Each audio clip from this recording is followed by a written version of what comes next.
Hello and welcome to my YouTube channel. මේ මගේ video series එකේ 32 වෙනි වීඩියෝ එක. මේකදී මම කතා කරන්න යන්නේ කොහොමද මම මගේ ඉන්වොයිස් පේජ් එක ඩිසයින් කරේ කියලා. මුලින්ම මම මගේ වෙබ් එකේ නම මේ විදිහට දාගෙන තියෙනවා skill shop කියලා. ඊළඟට මෙතන order ID එක මේ විදිහට දාගෙන තියෙනවා. ඒ වගේම order place කරපු date එක මෙතන දාගෙන තියෙනවා.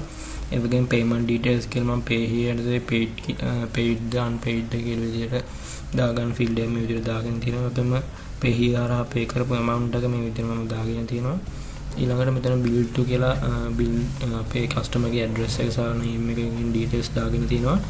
ඒ වගේම මෙතන table එකක මගේ course detail කියලා course එකේ නම instructor ගේ name එක සහ product එකේ level එක advanced ද එහෙම නැත්නම් beginner ද කියන එක මෙතන දාගෙන තියෙනවා. ඒ වගේම price එක මෙතන දාගෙන තියෙනවා. ඊළඟට මෙතන subtotal එක මම දාගෙන තියෙනවා. ඊළඟට මෙතන course document delivery fee එක මේ විදිහට දාගෙන තියෙනවා. ඊළඟට total එක මෙතන දාගෙන තියෙනවා. ඊළඟට මෙතන footer part එක මම දාගෙන තියෙනවා. අපි බලමු මේකේ coding part එක මොනවාගේද කියලා.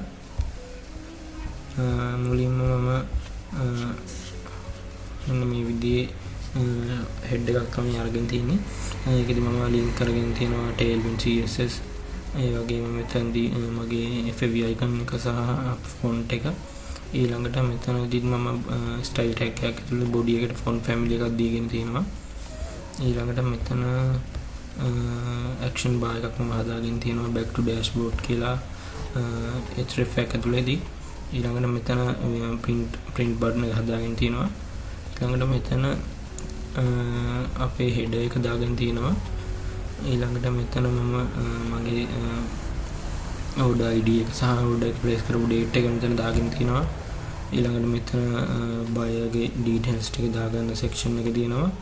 ඊළඟට මෙතන payment status එක show කරන section එක තියෙනවා.